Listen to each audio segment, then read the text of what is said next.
olobake eloko nakoka kite menzambe utapesi.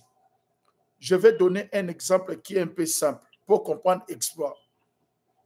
Admettons, au Tikale en Afrique, mobile na yo aye déjà poto. Na kwa na poto mobile a bundi, atinde lombongo, au salpe ba démarche, oye poto. Voilà, est-ce que tu as besoin d'exploit? Je pense que one est exploité. One est allé ba fait réel, processus réel, ba démarche réelle au mutasali. Mais eloko ba bengango exploit, eza eloko que tant oye na poto ba peso l'ordre de quitter. Au côté si recours ba sali rejet. Sikoyo o meki na ba avocat et simbate. O zonge panzan. O bandi ko lele panzan. Kaka bisika ba pesa ko rejet, lobi ba bengi ba peso mikanda.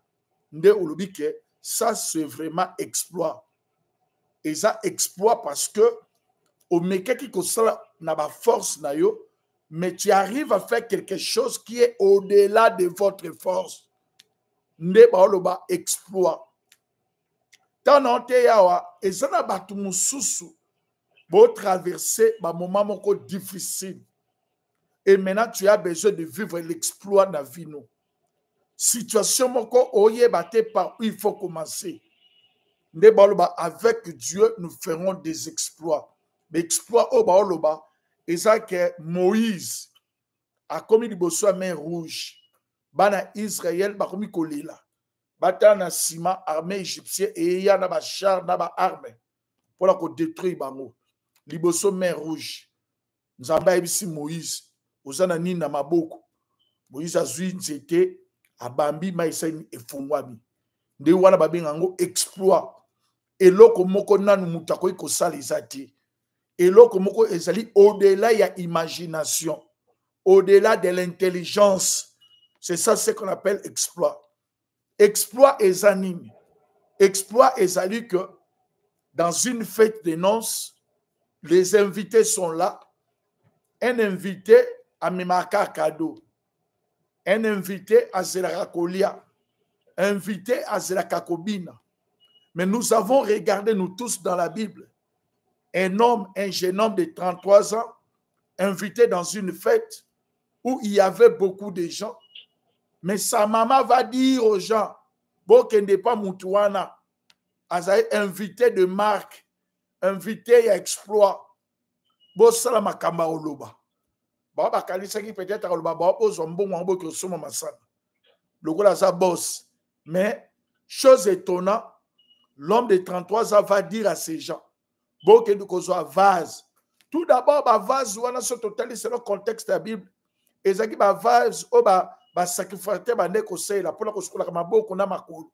En d'autres termes, c'était pas des choses qui n'étaient pas utiles, mais pour la propriété.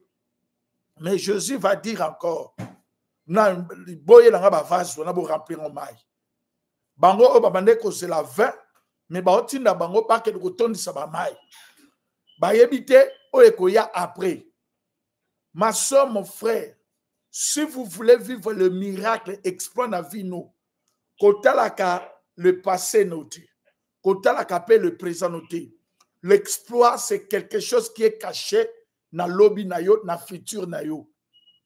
On est bon, place exploit, et ça même quelque chose au penser, au calculer même en côté. Mais l'Éternel va ouvrir une porte. Na yomoko tango talango ondi mangote ça c'est par là qu'on peut parler exploit.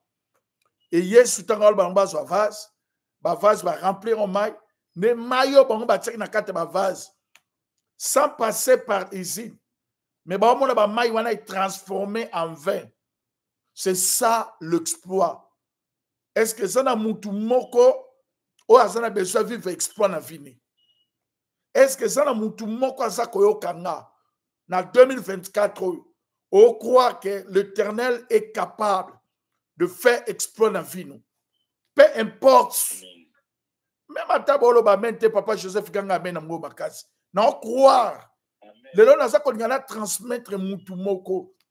On dirait nzambe oyo biso tondimela azalaki ata tozali na Afrique.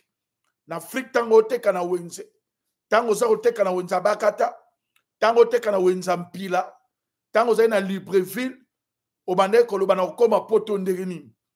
Et le jour où on m'a avion destination États-Unis, de par là olobaki nzambe.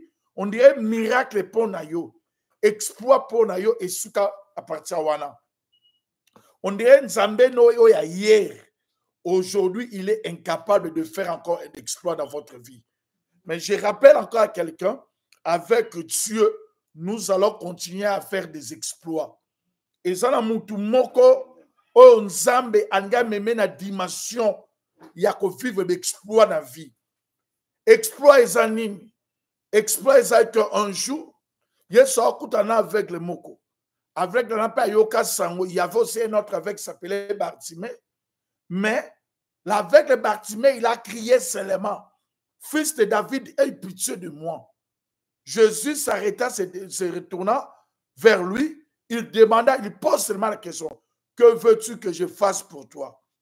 Pendant que Jésus regarda, Bilobi, Yesalobi, aussitôt, Misne Fumama, à l'instant même, sans même passer par Kirdam, sans même passer par retraite, sans même passer par Mangengenge. Dans le bala mutu moko, oya kanisa ke pas vivre exploit. Il faut qu'il y ait na Mangengenge. Lobi ezana ndeko mo abenga bi papa na une église na biso. Mais prophète alobi to ko lokota mabele ango alobi a prier alobi to tsa offrande pour na mabele wana. Nde alobi chaque temps fa to kindaka, fa to simba kango, nde to bando vivre ba miracle chaque jour. Na yebi se wana eza idolâtrie. Ngala yebi so que le juste vivra non pas avec les mabele là, mais le juste vivra par la foi. Nazana besoin de comme c'est la idolâtrie. Comment tu peux commencer à concentrer votre vie avec les sables que chaque fois il me faut simbarango? Ça c'est quelle croyance? Au quand ça va tout fouan nini? Na ebisi eboy, zwa bele wana boaka yango. Tu vas vivre l'exploit dans votre vie. Le miracle va se faire dans votre vie sans passer par le sable là que le prophète l'a dit. Le mona bakaniswana. Ezana bato ebele lelo ba okokasu komona exploit na vie na bangote po otikala na makambo yo ba médecin ba ebisa yo. Depuis ba ebisa yo okoki komela biloko ezana masukalité, ezana mungwate, ezana na nini boyete, otikali stationné, vous ne croyez pas qu'il y a un Dieu qui est capable de faire au-delà des médecins, au-delà de la médecine. Bien aimé, naolo bana mutu moko atikali esclave ya makambo moko boy. Po ezana coutume na bino baloba boye. Po ete pauvre papa aloba boye. Po ete famille baloba boye. Otikala ko vivre kaka na kate cercle ya makambo moko oyo bayebisa yo. Mais je suis venu seulement dire à quelqu'un, avec Dieu nous ferons des exploits. L'exploit est anime. Exploit est que tant yeso akuta na seconde aveugle. Pour cet aveugle, il se craché dans ma belée. Babi a salango lokola poto. Et a pris cette sable, a tiré na mission ça déjà kokufa sur le plan hygiénique. Yoko ko soit soité au tsesu mutu na nzoto. Deuxième chose, Yesu alo banaye kene na réservoir Siloé va te faire laver là-bas.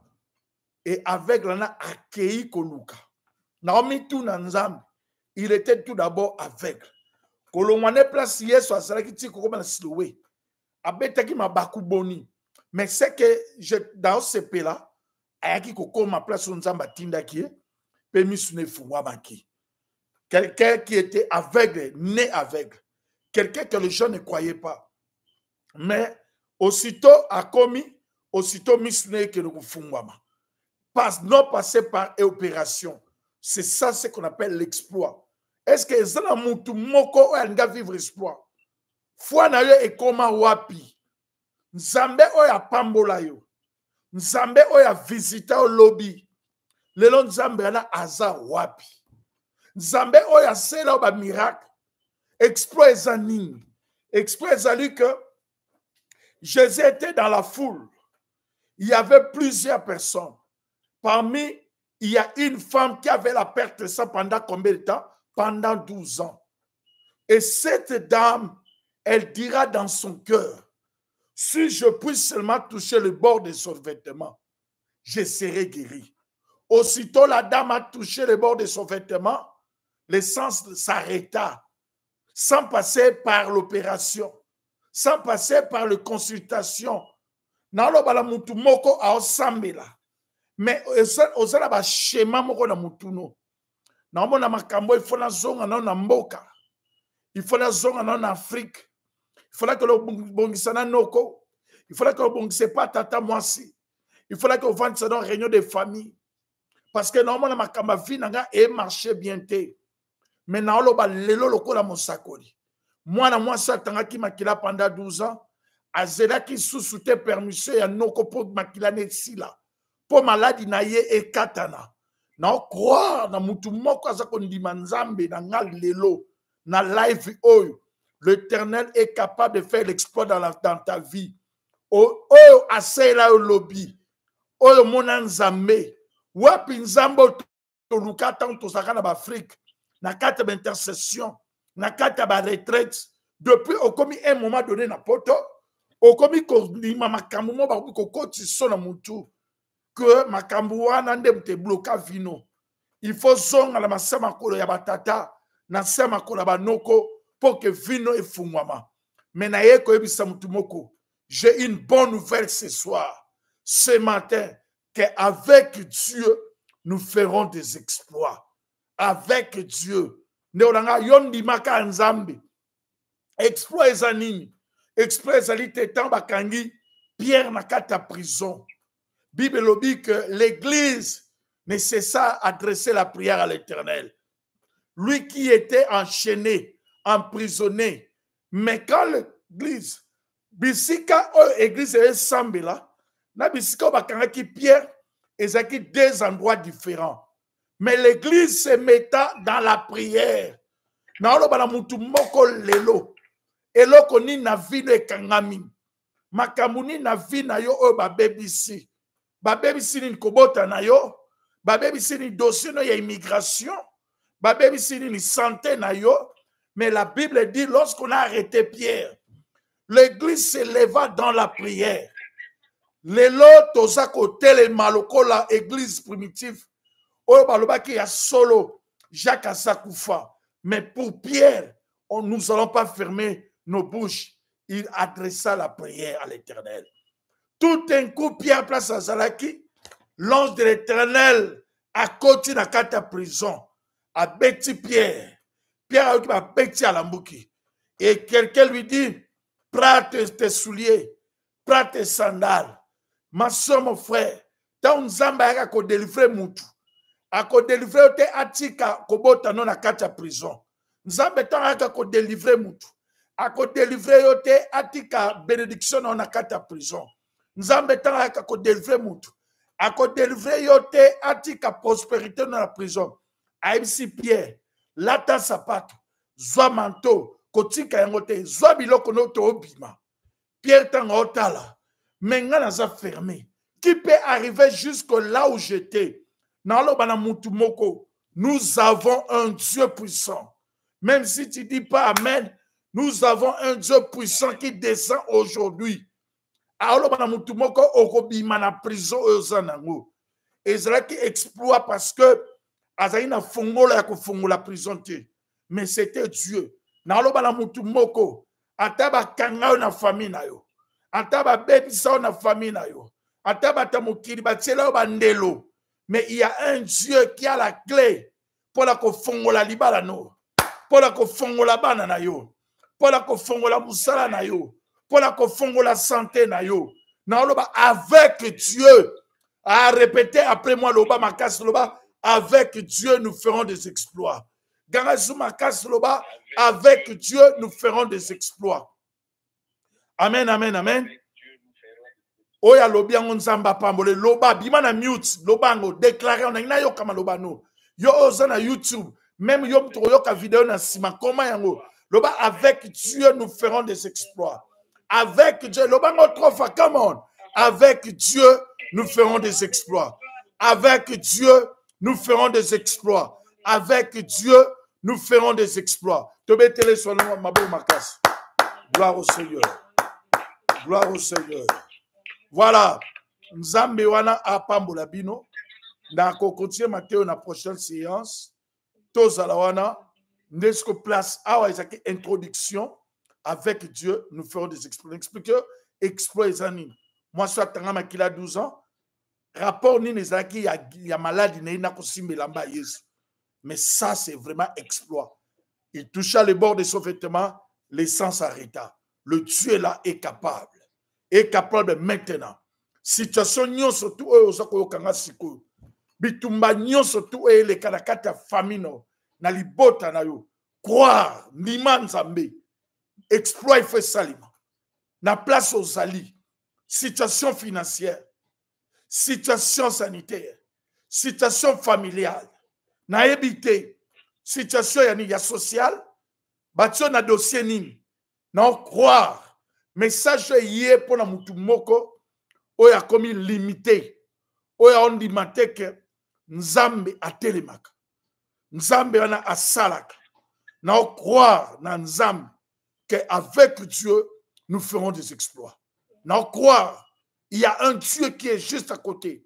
Mutu moko za kondima. Âge ne comme na âge nini. Peu importe il y a ton âge, voile n'est pas possible. Peu importe il y a ton âge, tu peux aussi acheter des maisons. Na ondi maloko la musena nzambe. Ezana mouton nzambe linga sele makamine. Okokufa te na maladi wana. Okokufa te na situation wana. Aba oba ba metkete malobana ekokisama. Situation nyonso comme on avait. Mais na ibiso ke siman nzambe avec Dieu. Bana Israël ba apôtre na kati ya masuwa na boîte mai bando kota. Mais ba telemi na kinzambe. Ba beye la kinzambe. Avec Dieu ba zinda kiti. Na oloba na yo lokola musakoli. Okokufa na maladi wana ba docteur ba ebiso te. Okokufa na problème wana te. Likambu nyonso to ezaka na solution nango. Likambu nyonso to na étape na vie ya mutu ezaka na miracle nango. Kozanga te po ezana histoire mona obetemino ezana deux chroniques. Bo comprendre que eloko nyonso to ezaka na avant ezaka pe na après. Lelo osa o vivre mais yeba que après makambo au vivre il y a aussi un après cela. Après il y a quelque chose qui va changer. Bartimée avant avec mais après azaki mutomi se fumamaki. Pour la koloba noboy et loko nyonso tout okuta na ona vie etika la éternalité. Et loko situation nyonso o tokuta na ona vie etika la éternalité. Monumentalité. Likambu nyonso tout ezaka ne bande nango. Ezaka pe na tango ngo sukaka. Likambu nyonso tout. Kokansa te ke ba moment difficile au traverser. Kokansa te ke bitumba au vivre et gotika l'éternel. Okotika la mutakolela te. Okotika la mutamawate. Okotika la mutu ya pasité. Okotika la mutamaladi. Il y a un avant, il y a aussi un après. Après cela, on témoigner Nzambe. Nzambe apambola bino. Nous sommes à la fin et nous allons prier. Kolo topesio merci. Na pambola bandeko sur balandinga eza na téléphone, eza na YouTube. Bilobi avec Dieu, nous ferons des exploits. Na on croit na exploit. Mutu moko oyo kanga il faut vivre exploit. Na kata vine. Maye na biso suki. Bakalki na biso suki. Mais yon Nzambe suki te. Tondi ma ke semaine oyo. Tondi ma ke matea o message eye pambate. Eye pona ko telemisa fwa mutu moko. Eye pona ko lambusa mutu moko pour te vivre exploit. Le kalbo sokola motambusi na simakola mokenge katuke Emmanuel na komo n'excuse trobi amen trois fois kamon. Amen. Amen. Amen. Nzambe apambola bino na apambola bandeko nyonso surtout bon partager vidéo oyo.